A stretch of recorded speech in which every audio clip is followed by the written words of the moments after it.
যে নিখিলদা, তোমার কথা মতো আমি আলমারি থেকে টাকা কটা চুরি করে নিয়ে এসেছি। সাব্বাস, এই তো চাই। তোর মতো কাজ কটা লোক পারে বলতো বাবা? তুই যে এত তাড়াতাড়ি সহজে কাজটা করে ফেলবি সেটা বুঝতে পারিনি। তবে নিখিলদা, আমার না খুব খারাপ লাগছে। সব সময় কেমন যেন মনে হচ্ছে যেন যেন খুব দোষ করে ফেললাম। আরে দোষের কিছু নেই রে বাপ, তুই শুধু দেখ না, দেখতে দেখতে সমস্ত কিছু ঠিক হয়ে যাবে। তাই যেন হয় দাদা, তাই যেন হয়। আচ্ছা দাদা, তাহলে আমার টাকাটা আমাকে দিয়ে দাও। ঘরে বাজার কিছু নেই, কালকে বাজার করব।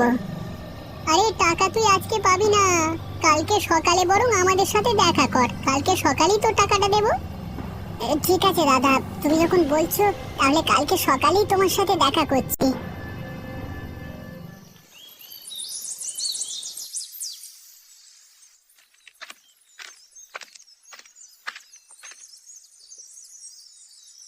নিখিলদা, বাড়িতে আছো নাকি? আমি এসেছি নিখিলদা। আরে গোপাল, তুই এত সকালে এখানে কি করছিস? দাদা, আমার টাকাটা আমাকে দিয়ে দাও, আমি আজকে একটু বাজার ঘাট করে বাড়ি নিয়ে যাব। তুই আচ্ছা টাকা পাগল লোক দেখছি, তোকে তো বললাম আজকে দেবো, তা বলে এত সকালবেলায় তুই আমাকে জ্বালাতন করতে চলে এলি। না দাদা, আমার অবস্থা তো তুমি বোঝো, কতদিন ঠিক মতো না খেয়ে আছি। শোন, এসব নাকে কান্না আমার সামনে করবি না।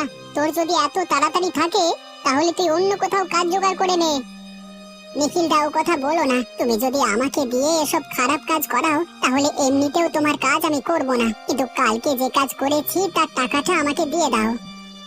ওরে, তোর মুখে কথা ফুটেছে দেখছি। যা, তোকে 1 টাকাও আমি দেব না, তুই যা করবার করে নে।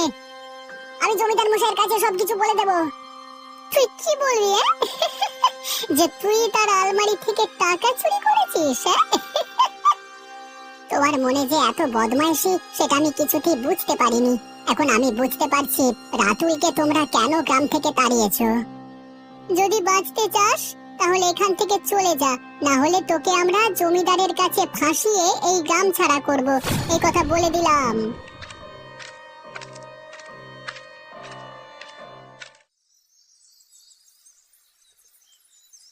কি গো, তুমি মন খারাপ করে বসে আছো কেন? কি হয়েছে তোমার? কালকে রাতে তো বললে কি যেন কাজ করে এসেছো, আজকে নাকি টাকা দেবে, তার টাকা কি পেয়েছো? না গিন্নি, সেই টাকা তো আমাকে ওরা দেয়নি। উপরন্তু আমি এখন ভয় পাচ্ছি যে কাজ আমাকে দিয়ে ওরা করিয়েছে, সেই কাজের জন্য আমাকে ফাঁসিয়ে না দেয়। তার মানে কি কাজ করিয়েছে তোমাকে দিয়ে?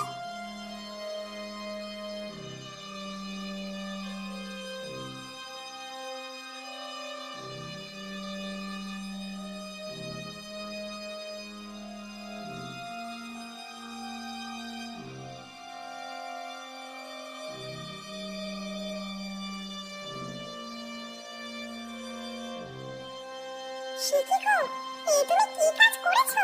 এখন যে ওরা চাইলেই আমাদেরকে চোর অপবাদে গ্রাম ছাড়া করতে পারে।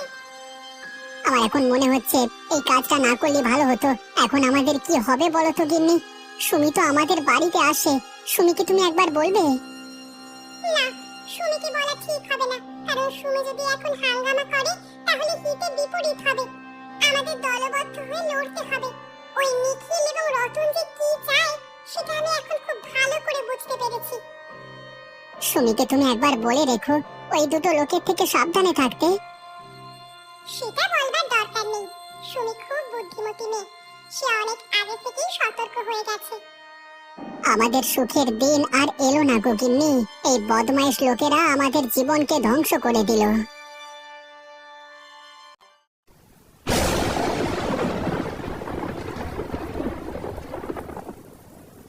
বাপরে বাপ, এই অসময়ে কি ভারী বর্ষা নামলো। এই যে মনে হচ্ছে আরেকবার বন্যা হয়েই ছাড়বে। সেটাই তো মনে হচ্ছে জমিদার বাবু, এই অসময়ে যদি বন্যা হয় তাহলে ক্ষেতের ফসল সব নষ্ট হয়ে যাবে। কিন্তু তাহলে তো বাজার ঘাট সবজি পাতি সমস্ত কিছুর উপর প্রভাব পড়বে, আবার জিনিসপত্রের দাম বাড়বে। তাহলে গরিব মানুষেরা খাবে কি করে? কি আর করা যাবে জমিদার বাবু, আমাদের ভাগ্যে যদি এটাই লেখা থাকে তাহলে তাই হবে, সেটা কেউ খণ্ডাতে পারবে না। না না নিখিল, শুধু ভাগ্যের উপর ভরসা করে থাকলে হবে না। আমাদের গ্রামে বন্যার জল ঢুকে যাতে ক্ষতি করতে না পারে তার জন্য একটা ব্যবস্থা করতে হবে। কিন্তু কি ব্যবস্থা করবেন বাবু? চারিদিকে যা অবস্থা। এই সময় মনোবল হারালে হবে না, আমাদের নদীর পাড়ে একটা বাঁধ নির্মাণ করতে হবে, যাতে সেই বাঁধ ছাড়িয়ে বন্যার জল গ্রামে ঢুকতে না পারে। একটা বাঁধ বানাতে কত খরচা বলুন তো বাবু? আপনি কি সেই খরচা করে উঠতে পারবেন? টাকা পয়সা নিয়ে কোনো চিন্তা নেই, সমস্ত টাকা পয়সা আমি দেব, তবে গ্রামের মানুষের ক্ষতি হতে দেওয়া যায় না। টাকা কোথায় পাবেন জমিদার বাবু? সব টাকা তো আমরা ঝেড়ে দিয়েছি।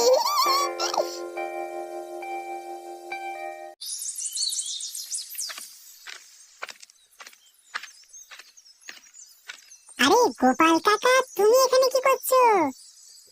আরে রাতুল, তুই এখানে? আর বলিস না বাবা, গ্রামে তো কোনো কাজকর্ম পেলাম না, তাই জন্য বাইরে বেরিয়ে চলে এলাম। আর এদিকে এমন দুর্যোগ নেমেছে, শুনলাম এখানে একটা বাঁধ নির্মাণ হচ্ছে, লোক নেওয়া হবে।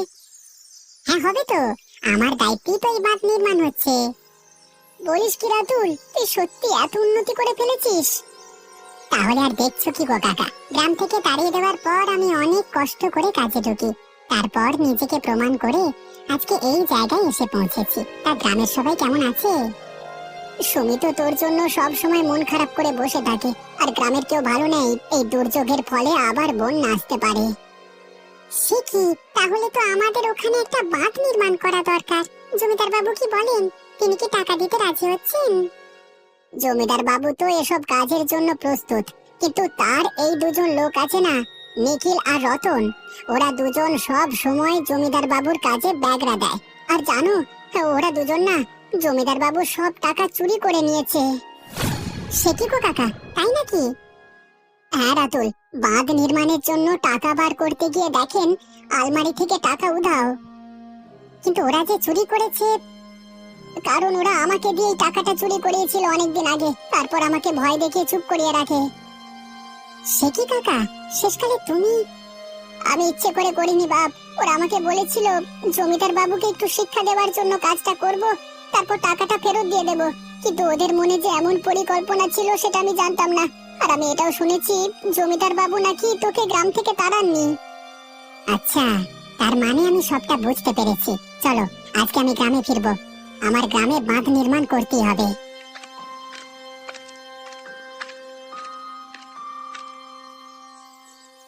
আমরা এইভাবে মিলেমিশে কাজ করলে খুব তাড়াতাড়ি গ্রামে একটা বাঁধ নির্মাণ করতে পারবো, কেউ আমাদের আটকাতে পারবে না। বাবা রাতুল, তুই ফিরে এসেছিস। তুই যেরকম বিপদের হাত থেকে আমাদের বাঁচাবি সেটা ভাবতে পারিনি। আপনি আমাকে ক্ষমা করবেন জমিদার বাবু, আমি আপনাকে ভুল বুঝে গ্রাম থেকে চলে যাই।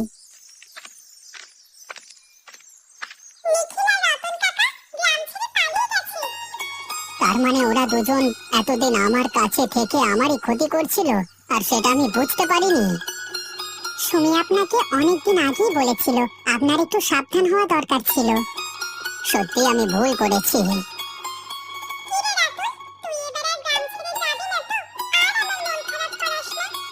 গ্রাম ছেড়ে যাব না, তবে কাজকর্মে একটু এদিক ওদিক যেতে হতে পারে।